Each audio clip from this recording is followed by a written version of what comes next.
Tunin raadiyoo VOA sagantaa afaan Oromooti.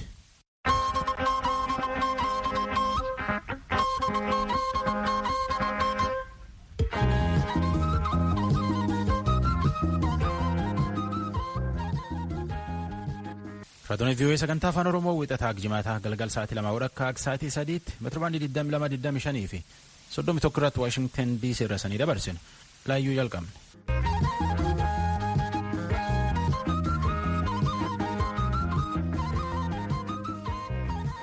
Kulchumaaf waliin teessan nagaa jecha nagaa sanfuun warreen eebli 10 bara 2020 keessa jira arguyyaan jimaata eebli 10 bara 2020 VOA afaan Oromoo Naayil Saatiif meetirbaandii irraa caqasuu jirtan an soraa lakeeti nu dhiyaadha. Itoophiyaatti hardhallee nam-sagal irratti vaayirasii koronaa argan. Paarlaamaan Itoophiyaan muddamsuu keessa jirtii jedheetiin haga jishanii seerumhaan keessa turtaa jaji. Yuunaayitid Isteet nam 470 caalaa irratti vaayirasii koronaa argan. Dhibi kunin namgar 17 dhiyaatu galaafate. 26 caalaatti ammoo dhibi kan irraa dandamate. Oromoo vaayirasii koronaa dandamate tokko dubbifne. Yoo dhibi kan ofirratti argitan irrifatina uuma kamiin saniin jettu akka adoyyee caqasa'e. Baqataa biyyi hedduutti booraan karaa mooyyaleetiin qaxxaamureetiin gama Itoophiyaa duuduu jira.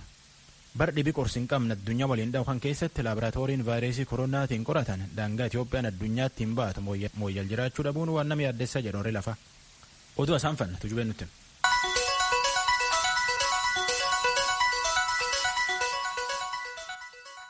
Akka mooltan dhaggeeffatoota keenyaa kan oduu dubbisu antuu jubee horaati.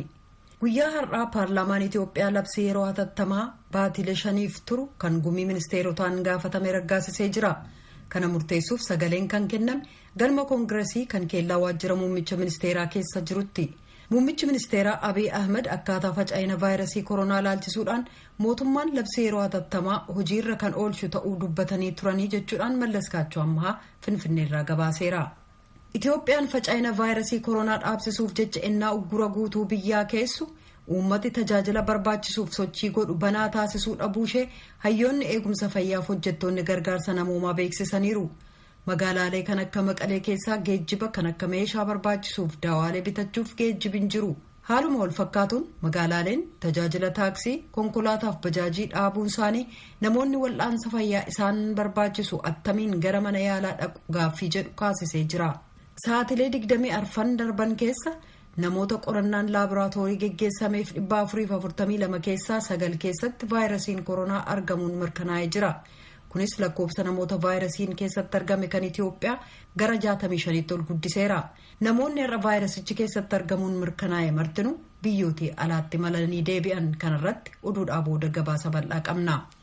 Jiraattonni magaalaa Baahirdaar sababaa sochiin uummataa uggurameef lammiiwwan nyaata guyyuu argachuu dhabaniif deeggarsa gochaa akka jiran ta'u koreen gurmuu ittisa vaayirasii koronaa beeksisee jira. Qindeessaan koree kanaa obbo Mulugeetaa Biyaazan akka jedhanitti hanga yoonaa qarshiin miliyoonni 2 walitti qabameera. Guyyaa guyyaattis hawaasichi midhaan nyaataa walitti qabeeni ergaa akkuma kanaanis lammiiwwan daandiirra jiraataa turaniif kan oolu ta'uu ibsameera. Dargaggoonni magaalattii tajaajila tola ooltummaa irratti bobba'anis manarra naanna'uudhaan namoota daandiirra jiraataniif nyaata oolu jiraattotarraa walitti qabaa jiru. Bulchiinsi magaalattis qaama hawaasaa harka qalleeyyii ta'aniif mana isaaniitti nyaata raabsuu fi jalqabee jira jechuudhaan Asteer Misgaanaw Baahirdaarraa gabaasteetti.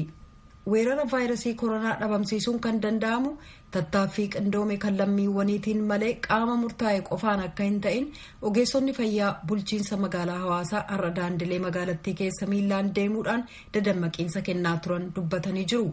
Gama biraatiin magaalattii keessa deddeebi'uun dadammaqiinsa kennaa akka turan kantiibaan magaalichaa obbo Xiraatuu Bayyana gabaarra uggurri kaa'amus sochiin uummataa ammayyuu sadarkaa yaaddessaarra akka jiru ta'uu dubbatan. Guyyoota 15 dura Jibuutiirraa buqqaafamanii waaltaa keessa tursiifaman kan Diree Dhawaaf Dawwallee keessa lammiiwwan turan gara qe'ee ofiitti deebi'uu jalqabaniiru. Guyyaa har'aa bakki dhaloota isaanii Harargee dhiyaaf bahaa akkasumas Hararrirraa ta'an buqqaatonni kun gara qe'ee ofiitti ennaa deebi'an naannoo Tigraay, Amaaraaf naannolee Oromiyaa kanneen biroorraa akka ta'an immoo gara fuula duraatti ni geggeessamu jedhamee jira. Jibuutiif naannolee hollaa kanneen biroorraa namoonni gara Diree Dhawaa akka hin seenne to'annaa cimaan kan godhamu ta'ullee ibsamee jira jedha Addis Jakkol Diree Dhawaarraa. Kan dhaggeeffataa jirtan raadiyoo sagalee Ameerikaa sagantaa afaan Oromooti. vaayirasiin koronaa ardii afrikaa keessa faca'aa jiru kanatti keessumaa gareeleen dhibee kanaaf saaxilaman akka gadhiisaman gareen mirga namaaf falmu gaafatee jira. Gabaasa Saaleem Salamoon jaallannee dubbisa. Koreen mirga gaazexeessotaaf falmu yookaan CPJ gareeleen walabummaa pireesii fi mirga dhala namaaf qabsaan 80 ta'an hoogganoota biyyoota Afrikaa 10f xalayaa erganiin ogeessonni sabaa himaa walaba akka ba'an gaafatan. Mana hidhaa namni itti baay'atu keessatti hidhamanii jiru. Haalli fayyaa isaanii rakkoo qaba.